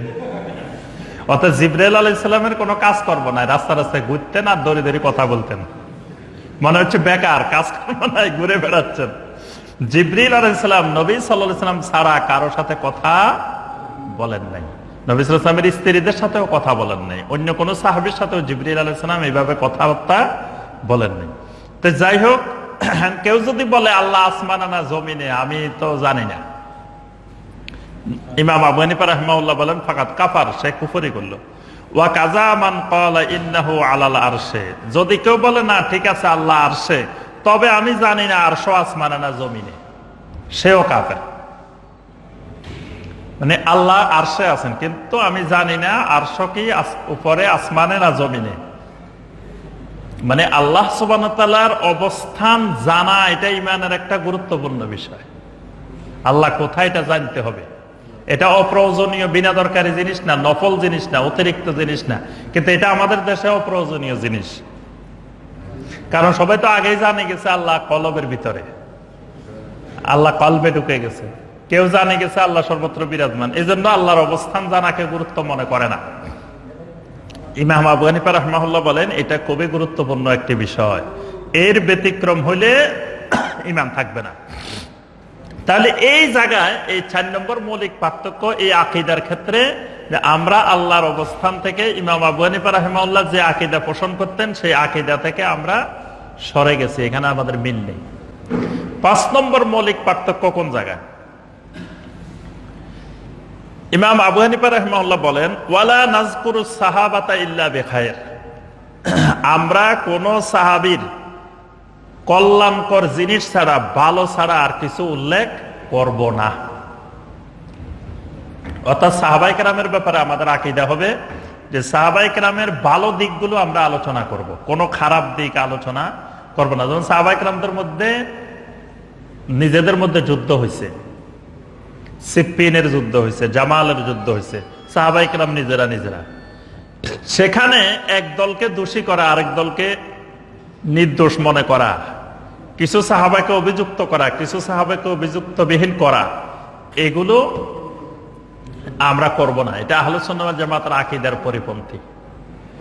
মুআবিয়া রাদিয়াল্লাহু তাআলা আনহু, আলী রাদিয়াল্লাহু তাআলা আনহু, এদের সমালোচনা, আলোচনা, পর্যালোচনা করা, যে মুআবিয়া রাদিয়াল্লাহু তাআলা আনহুকে অভিযুক্ত করা একজন সাহাবীকে বা আরো অন্য কোন সাহাবীকে, এটা আহলুস সুন্নাহ ওয়াল জামাতের আকীদার পরিপন্থী। আজকে দেখবেন অনেকেই এই আকীদা থেকে সরে গেছে, সাহাবায়ে কেরামের সমালোচনা করে, অনেক সাহাবীকে তারা বিভিন্নভাবে দোষারোপ করে, মুআবিয়া রাদিয়াল্লাহু তাআলা আনহুকে অনেকে দোষারোপ করে। এটাই ইমাম আবু হানিফা রাহমাহুল্লাহর আকীদার সাথে মিল নেই, পরিপন্থী। ইমাম আবু হানিফা রাহমাহুল্লাহ আরো বলেন, ওয়ালা নুকাফিরু মুসলিমান বিযামবিন মিনাজ যুনুব ওয়া ইন কানাত কাবীরা ইযা লাম ইস্তাহিল্লাহা। আমরা কোন মুসলিমকে কখনো কাফের সাব্যস্ত করব না, যতই সে কবিরা গুনাহ করুক। তার গুনাহের কারণে কোন মুসলিমকে আমরা কাফের বলবো না, যতক্ষণ না সে কোন হারামকে হালাল ঘোষণা না দেয়। হারামকে হালাল করলো, হালালকে হারাম ঘোষণা দিল, ততক্ষণ পর্যন্ত আমরা তাকে কোন গুনাহের কারণে কাফের বানাবো না। আজকে দেখবেন ইমাম আবু হানিফা রাহিমাহুল্লাহর অনুসারীরা কথায় কথা কাফের ফতোয়া দেয়, একটু বেশ কম হলে একজন আরেকজনকে কাফের, অমুক কাফের, অমুক কাফের, অমুক কাফের, সব গড়ে কাফের। এই কাফের ফতোয়া দেওয়া, মুসলিমকে কাফের বানানো, এটাই ইমাম আবু হানিফা রাহিমাহুল্লাহর আকীদার পরিপন্থী।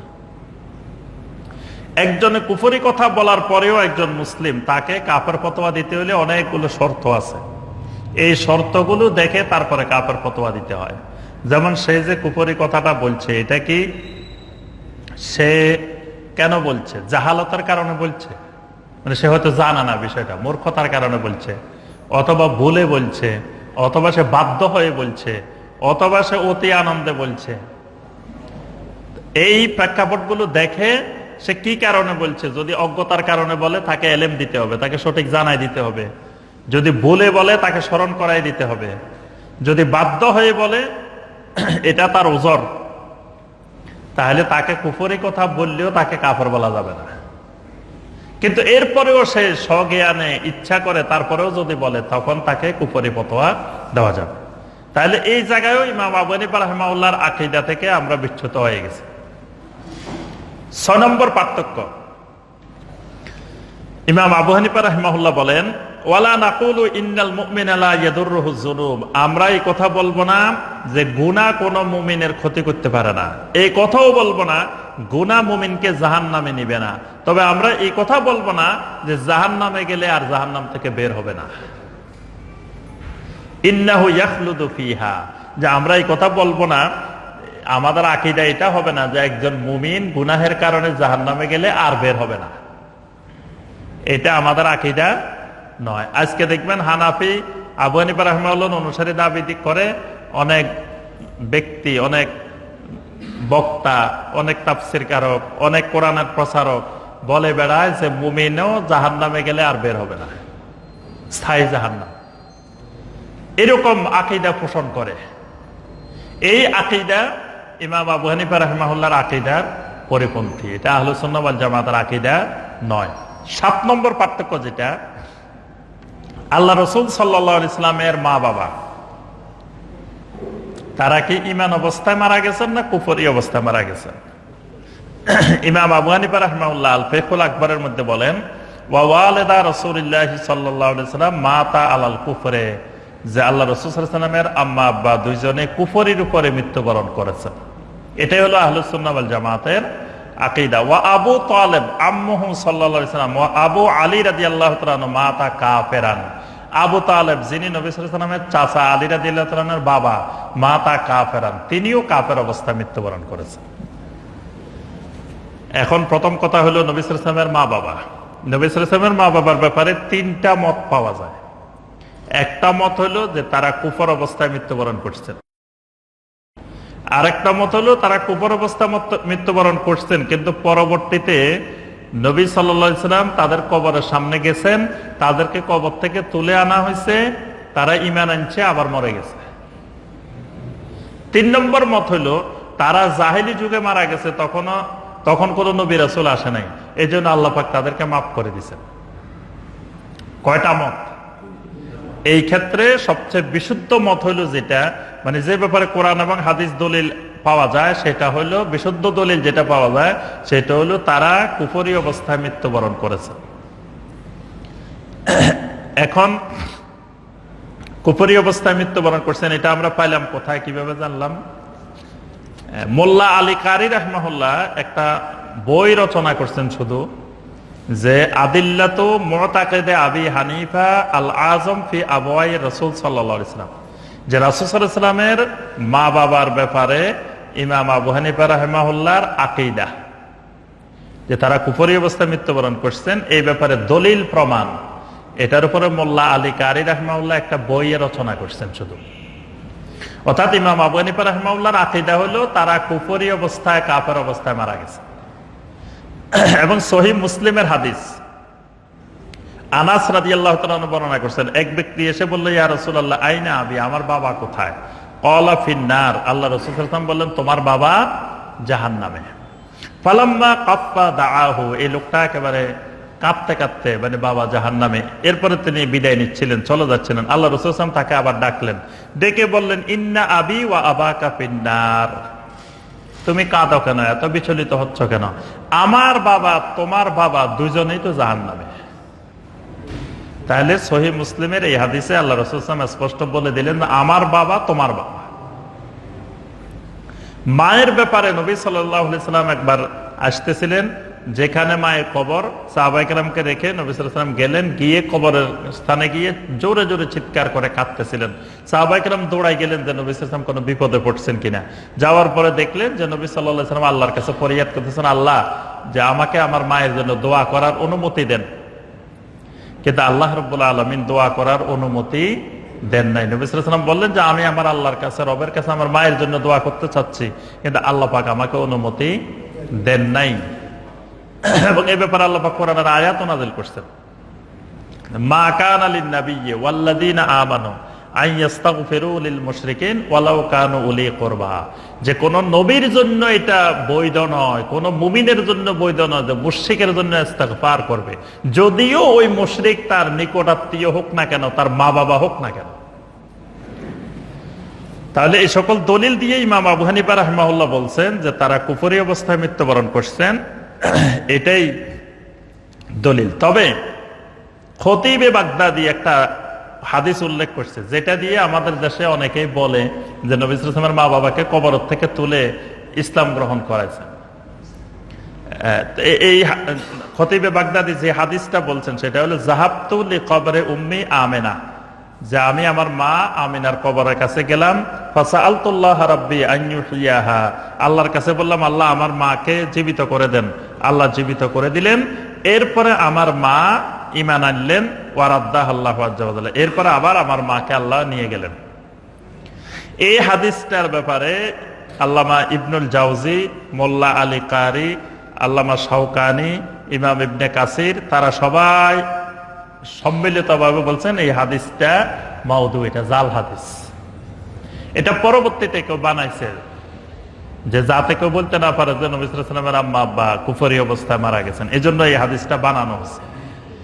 এবং ইবনে কাসির বলছেন এই হাদিসটা মুনকার, মানে এটা দলিলের কোনো উপযুক্ত হাদিস নয়। আর যারা বলছেন জাহিলি যুগে মারা গেছেন, সে সময় তো নবী আসেন নাই, তো এরকম কোন দলিল প্রমাণ পাওয়া যায় না যে জাহিলি যুগে যারা মারা গেছেন নবী সাল্লাল্লাহু আলাইহি ওয়াসাল্লাম আসার আগে আল্লাহ তাদের সবাইকে মাফ করে দিবেন বা মাফ করে দিছেন। তখন সেখানে মক্কা মুকাররমা নবী ছিল না, আল্লাহ এই জন্য মাফ করে দিছেন, এরকম কোন দলিল প্রমাণ পাওয়া যায় না। তো মাফ করে দিলে তো ওই যুগে খালি নবী সাল্লাল্লাহু আলাইহি ওয়াসাল্লামের আম্মা আব্বা না, যতজন মারা গেছেন সবাই মাফ পেয়ে যাবে। হ্যাঁ, অর্থাৎ মূল কথা হলো এটার প্রকৃত অবস্থা আল্লাহ রাব্বুল আলামিনই ভালো জানেন। আল্লাহকে মাফ করবেন না কি করবেন এটা আল্লাহর ব্যাপার। কিন্তু আমাদের কাজ কি? আমাদের কাজ হলো শুধু যেভাবে কোরআন হাদিসে আসছে ওইভাবে বিশ্বাস করা। তো কোরআন এবং সহিহ হাদিস দ্বারা বোঝা যায় যে তারা দুইজন কুফরি অবস্থায় মৃত্যুবরণ করছেন। এটাই ইমাম আবু হানিফা রাহিমাহুল্লাহ বলেন যে আমাদের আকীদা হলো এটা। কিন্তু এরপরে কুফরি অবস্থা মারা গেলে আল্লাহ যদি চায় মাফ করে দিতে, আমাদের করার কিছু আছে? আল্লাহর মাশিয়াত, আল্লাহর ইচ্ছা। আল্লাহ পাক ইচ্ছা করলে ক্ষমা করে দিতে পারেন, এটা আল্লাহর ইচ্ছার উপরে নির্ভরশীল। তাহলে এই জায়গায় আপনি বাংলাদেশে কোন জায়গায় গিয়ে বলে দেখিয়েন, আজকে তো এই তাকওয়া মসজিদ দেখে আমি এটা আলোচনা করতে পারছি, অন্য কোনো মসজিদে হলে এই আলোচনা করা যাইত না, মুসল্লিরা আসে মারা শুরু করত। তাহলে এই যে ইমাম আবু হানিফা রাহিমাহুল্লাহ, তার আকীদার সাথে আমাদের আকীদার মিল নাই, এটাও আকীদার বিচ্যুতি। 7 নম্বর। 8 নম্বর বিচ্যুতি আমরা শেষ করবো, আর দুইটা সংক্ষেপে বলে শেষ করে দিব ইনশাআল্লাহ। 8 নম্বর যে আকীদাটা আমাদের সাথে ইমাম আবু হানিফা রাহিমাহুল্লাহর সাথে পার্থক্য। ইমাম আবু হানিফা রাহিমাহুল্লাহর এই কথাটা আমি বলতেছি হাশিয়ায়ে রাদ্দুল মুহতার, ইমাম ইবনুল আবেদিন রাহিমাহুল্লাহ তার লেখা কিতাব, প্রথম খণ্ডের 67 এবং 68 পৃষ্ঠা। এই সূত্রটা ইমাম আবু হানিফা রাহিমাহুল্লাহর এই সূত্রটা খুব ভালো করে খেয়াল করবেন। এই কিতাবের মধ্যে, মানে এটা হানাফি মাযহাবের একটা গুরুত্বপূর্ণ কিতাব, হাশিয়ায়ে রাদ্দুল মুহতার। বাংলাদেশে যত ফতোয়া দেওয়া হয় এই ফতোয়ার কিতাব অনুযায়ী হানাফি মাযহাবের ফতোয়া, অধিকাংশ ফতোয়া এটার উপরে ভিত্তি করে দেওয়া। এটা হানাফি মাযহাবের একটা মৌলিক কিতাব। আচ্ছা, এই কিতাবের মধ্যেই আছে সাহা আনিল ইমাম, আমাদের ইমাম থেকে বিশুদ্ধ সূত্রে বর্ণিত আছে।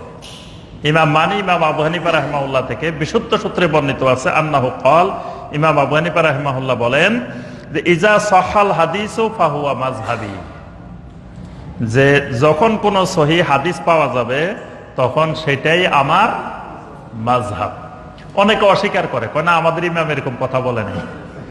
এটা হানাফি মাযহাবের হাশিয়ায়ে রাদ্দুল মুহতার অসংখ্য হানাফি মাযহাবের কিতাবের মধ্যে এই কথাটা এখনো আছে। আচ্ছা, এই কথার অর্থ কি, এটার ব্যাখ্যা করছেন আবার, ওয়া নাযীরু হাযা মা নাকালাহু আন শারহিল হিদায়াহ লি ইবনে সিহনা। ইবনে সিহনা তিনি একজন বড় লেখক, তিনি হেদায়া কিতাবের ব্যাখ্যা করছেন, শারহুল হিদায়াহ। হেদায়াও আরেকটা হানাফি মাযহাবের গুরুত্বপূর্ণ কিতাব।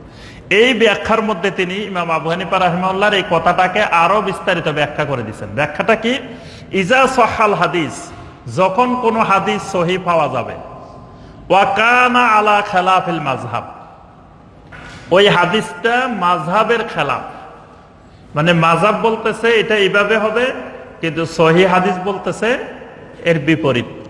উমিলা বিল হাদিস, তখন ওই ব্যক্তি হাদিস দিয়ে আমল করবে, ওই মাযহাব বাদ দিবে। এটা ইমাম আবু হানিফা রাহিমাহুল্লাহর বক্তব্য। মানে হাদিস, সে আমার মাযহাব বাদ দিয়ে কি করবে, উমিলা বিল হাদিস, সহিহ হাদিসটা দিয়ে আমল করবে। ওয়া ইয়াকুনু যালিকা মাযহাবাহু, এবং কোন লোক যদি এই কাজ করে যে আমার যে মাসালাটা সহিহ হাদিসের খেলাফ, সেই জায়গায় সহিহ হাদিসের আমলটা করে, সেই আমার মাযহাবেই থাকবে। ওয়ালা ইয়াখরুজু মুকাল্লিদুহু আন কাউনিহি হানাফিয়ান বিল আমলি বিহি, ওই হাদিসের সহিহ হাদিসের আমল করার কারণে ওই ব্যক্তি হানাফি মাযহাব থেকে কখনো বের হবে না। কথাটা বুঝাইতে পারছি? মানে একটা মাসালায় সহিহ হাদিস বলতেছে একটা, হানাফি মাযহাব বলতেছে একটা। হানাফি মাযহাব যেটা বললো সেটার হাদিসটা দুর্বল, কিন্তু এর বিপরীতে আপনি আরেকটা হাদিস দেখতেছেন এটা সহিহ, তখন আপনি আমল করবেন কোনটা দিয়ে? সহিহটা দিয়ে। ইমাম আবু হানিফা রাহিমাহুল্লাহ বলতেছেন যখন এসে সহিহ হাদিস আমল করবে সে কিন্তু আমার মাযহাব থেকে বের হবে না, সে হানাফি মাযহাবেই থাকবে। কিন্তু আজকে দেখবেন আমাদের দেশে আপনি যদি একটা আমল সহিহ হাদিস অনুযায়ী করেন হানাফি মাযহাবের বাইরে, আপনাকে বলতেছে লা মাযহাবি। লা মাযহাবি বলে না, যে লা মাযহাবি, গায়রে মুকাল্লিদ, তারপরে আরো অনেক নাম। তাহলে ইমাম আবু হানিফা রাহিমাহুল্লাহ বলতেছে সে হানাফি, সে লা মাযহাবি না। কিন্তু আমরা বলতেছি না, সে আর হানাফি নাই, সে এই মাসালায় হাদিস আমল করলো কেন? সে আমাদের হানাফি মাযহাব আমল করে নাই। তাহলে ইমাম আবু হানিফা রাহিমাহুল্লাহর এই আকীদার সাথে, এই মানহাজের সাথে আমাদের বিচ্যুতি, আমাদের মিল নেই। ইমাম আবু হানিফা রাহিমাহুল্লাহর মতে আমরা সবাই হানাফি, যদি আমরা সহিহ হাদিস অনুযায়ী আমল করি, হানাফি মাযহাবের আমল বাদ দিই, তাও আমরা হানাফি। কিন্তু আর আমাদের বর্তমান সময়ের হানাফি মাযহাবের অনুসারী আলেমরা বলতেছেন যে আমরা লামাযহাবী, তাহলে তাদের কথার সাথে ইমাম আবু হানিফা রাহিমাহুল্লাহর কথার মিল নেই, এই জায়গায় বিচ্যুতি। এগুলো শুধু কয়েকটা বিষয় আমরা তুলে ধরতেছি, সর্বশেষ আরেকটা বিষয় তুলে ধরে শেষ। তাহলে এই কথা দৃঢ়ভাবে ইমাম আবু হানিফা রাহিমাহুল্লাহর আকীদা, কারণ ফিকহের খেলাফের কারণে কেউ মাযহাব থেকে বের হয় না, কারণ সে মাযহাব বাদ দিয়ে কি অনুসরণ করছে? সে তো কোনো জাল হাদিস অনুসরণ করে নাই, সে সহিহ হাদিস অনুসরণ করছে। তাহলে সে ইমাম আবু হানিফা রাহিমাহুল্লাহর তো দলবাজ মানুষ ছিলেন না। ইমাম আবু হানিফা রাহিমাহুল্লাহ যে একটা সংগঠন করছে, দল করছে, দলের আমির, যে আমার কথার বাইরে গেলে দল থেকে তারা বাইর করে দাও, ইমাম আবু হানিফা রাহিমাহুল্লাহর এই আকীদা, এই মানহাজ ছিল না। তারা সত্যিকারের মুখলেস দিনদার মানুষ ছিলেন। এই জন্য তাদের কথা দেখেন কত শক্তিশালী, যে আমার মাযহাবের মতামত বাদ দিয়ে কেউ যদি সহিহ হাদিসের আমল করে সেও হানাফি, কারণ সে আল্লাহ রাসূলের হাদিসকে আমল করছে, সে তো এর বাইরে কিছু আমল করে নাই। আচ্ছা, সর্বশেষ যেটা 9 নম্বর পার্থক্য, 9 নম্বর পার্থক্যটা হলো বর্তমানে যে বিষয়টা নিয়ে খুব বিতর্ক চলছে আমাদের দেশে, এবং এটা নিয়ে একটু আগে প্রথমে সূচনা আমরা বলছিও, যেটা নিয়ে আমাদের দেশে অনেকে বাহাস করতে চায়, সেটা হলো খুতবার মধ্যে বাংলা ভাষা বলা যাবে কিনা। খুতবা বাংলা দেওয়া না, বাংলাদেশে কেউ কিন্তু এই পর্যন্ত বলে নাই যে খুতবা বাংলায় দিবে, এরকম কথা কেউ বলেন নাই। খুতবা আরবি বাংলা মিশ্রিত, মানে খুতবার ভূমিকাটা হবে আরবি, আয়াতগুলো আরবি, হাদিসগুলো আরবি, আল্লাহর প্রশংসা আরবিতে, শাহাদাতাইন আরবিতে, তারপরে আপনার দরুদ হবে আরবিতে, সব হবে আরবিতে। তবে আমি যে আয়াতগুলো বললাম, হাদিসগুলো বললাম, এগুলো বাংলায় ব্যাখ্যা করে বুঝাই দিব। মূল খুতবা আরবি, কিন্তু আমি যে আরবি কথাটা বললাম, একটা আয়াত উপদেশ দিলাম আপনাদেরকে খুতবার মধ্যে, একটা হাদিস বললাম, হাদিসটাকে আয়াতটাকে কি করব? বাংলায় বুঝাই দিব। এ ব্যাপারে ইমাম আবু হানিফা রাহিমাহুল্লাহ কি বলেন, যে এটা করা যাবে কিনা? ইমাম আবু হানিফা রাহিমাহুল্লাহ দেখেন কত সুন্দর এই ব্যাপারে বলছেন, যে তিনি বলতেছেন, ক্বালা আবু হানিফা রাহিমাহুল্লাহ, ইন ইফতাতাহা সালাহ বিল ফারসিয়্যাহ, কেউ যদি নামাজের মধ্যে তাকবীরে তাহরিমা আল্লাহু আকবার যেটা বলে, এটা যদি আরবিতে না বলে কেউ ফার্সিতে বলে। ফার্সি বলছেন কেন? যেহেতু উনি যে অঞ্চলে ছিলেন ওই অঞ্চলের ভাষা ছিল কি? ফার্সি। উনি বলছেন যে কেউ আরবিতে আল্লাহু আকবার বললো না, বলছে কিভাবে? ফার্সিতে। ওয়া কারা বিহা, নামাজের মধ্যে কেরাত আরবিতে না পড়ি ফার্সিতে পড়ছে। ওয়া হুয়া ইউহসিনুল আরাবিয়া, অথচ সে আরবিতে কেরাতও জানে, আল্লাহু আকবারও জানে, তারপরেও সে ফার্সিতে পড়ছে। আজজাহু, তাহলে কোনো অসুবিধা নাই, তার নামাজ বিশুদ্ধ, জায়েজ। কিসের কথা? নামাজের কথা। খুতবা তো আরো দূরের কথা, নামাজ সালাত, সেখানে যদি আরবি জানার পরেও কেউ ফার্সিতে কয়, অথচ খুতবা যারা দেয় আমাদের দেশে বাংলায়, তারা কিন্তু আরবিতে কথা বলতে কয়জনে জানে? আরবিতে কথা বলতে পারে, আরবিতে বয়ান করতে পারে, আরবিতে ওয়াজ করতে পারে, এরকম খতিব বাংলাদেশে কয়জন আছেন? তারা তো যে খুতবা দেন এটা তো মুখস্থ, দেখে দেখে আরেকজনের লেখা খুতবা, এটা তো আরবি বয়ান করার যোগ্যতা নাই। তাহলে তারা আরেকজনেরটা মুখস্থ করে দিতে হচ্ছে, অথচ নিজের মাতৃভাষায় বোঝাতে পারতেছে না। অথচ ইমাম আবু হানিফা রাহিমাহুল্লাহ বলছেন, নামাজের মধ্যে কেরাতও যদি আপনি বাংলায় পড়েন তাও নামাজ হবে।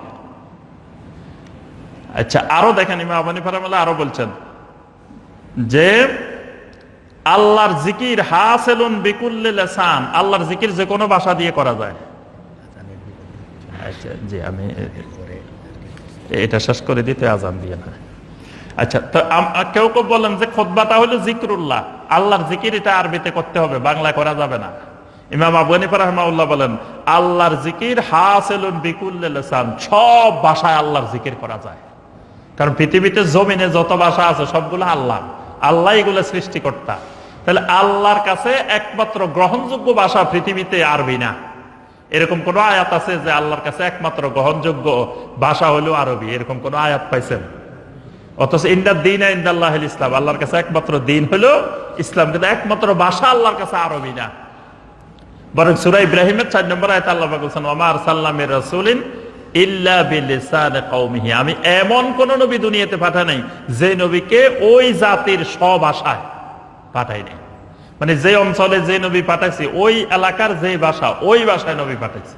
কারণ ইউবাইয়িনা লাহুম, ওই নবী তাদেরকে বয়ান করবেন, বয়ানের ভাষা হবে নিজস্ব ভাষা। এই জন্য ওই কওমের কাছে ওই নবী পাঠানো হয়েছে, ওই ভাষায় নবী পাঠানো হয়েছে। ইমাম আবু হানিফা রাহিমাহুল্লাহ স্পষ্ট করে দিয়েছেন আল্লাহর জিকির যে কোনো ভাষায় হতে পারে। এবং এখানে স্পষ্ট উনি বলছেন নামাজের ভিতরে যদি কেউ তাশাহুদও যদি ফারসিতে পড়ে, ওয়া খাতাবাল ইমাম ইয়াউমুল জুমআ ফিল ফারসিয়া, যদি জুমার খুতবাও ইমাম সাহেব ফারসি ভাষায় দে, জুমার খুতবার কথা ইমাম আবু হানিফা রাহিমাহুল্লাহ বলছেন যদি ফারসি ভাষায় দে, ওয়ালাউ আমানা বিল ফারসিয়া, কেউ যদি ফারসিতে ঈমান আনে, আশহাদু আল্লা ইলাহা ইল্লাল্লাহ ওয়াহদাহু লা শারীকা লাহু, আরবিতে না বলে ফারসিতে বলে, কানা মুমিনান, সেই ঈমানদার। অর্থাৎ অনারবি ভাষায় যদি খুতবা দেয়, অনারবি ভাষায় ঈমান আনে, অনারবি ভাষায় যদি তালবিয়া পড়ে, তাও হজের কোনো অসুবিধা হবে না। এই ব্যাপারে আরো অনেকগুলা কথা আছে। এই ব্যাপারে আমরা একটা আলোচনা ইনশাআল্লাহ পাবেন কয়েকদিনের মধ্যে, আমরা ওয়েবসাইটে দিব ইনশাআল্লাহ, যে অনারবি ভাষায় আরবি বাংলা মিশ্রিত খুতবা, অর্থাৎ আরবির ভিতরে বাংলা কথা খুতবার মধ্যে বলা যাবে কি যাবে না। এই ব্যাপারে রাবেতা আলমে ইসলামের ফতোয়া আছে, ওলামায়ে লাজনা দায়মার ফতোয়া আছে, শাইখ বিন বাজ রাহিমাহুল্লাহর ফতোয়া আছে, শাইখ উসাইমিন রাহিমাহুল্লাহর ফতোয়া আছে। তারপরে আপনার হানাফি মাযহাবের মিশর, সিরিয়া, তুরস্ক, আরবের যত হানাফি মাযহাবের আলেম আছে তাদের সবার মত যে সর্বাবস্থায় স্ব ভাষায় খুতবা দেওয়া যাবে, কোনো অসুবিধা নেই। যারা হানাফি, মানে তুরস্কের হানাফি তুর্কি ভাষায় খুতবা দেন, তারপরে মিশরের হানাফি বা আরবের অন্যান্য দেশের হানাফি, তাদেরও সবার মত হইল যে কোনো অসুবিধা নাই। কারণ ইমাম আবু হানিফা রাহিমাহুল্লাহ যেখানে অনারবি ভাষায় নামাজ পড়ারে পারমিশন দিচ্ছেন, সেখানে খুতবা তো কোনো বিষয় না। আর নামাজ আর খুতবা পার্থক্য আছে।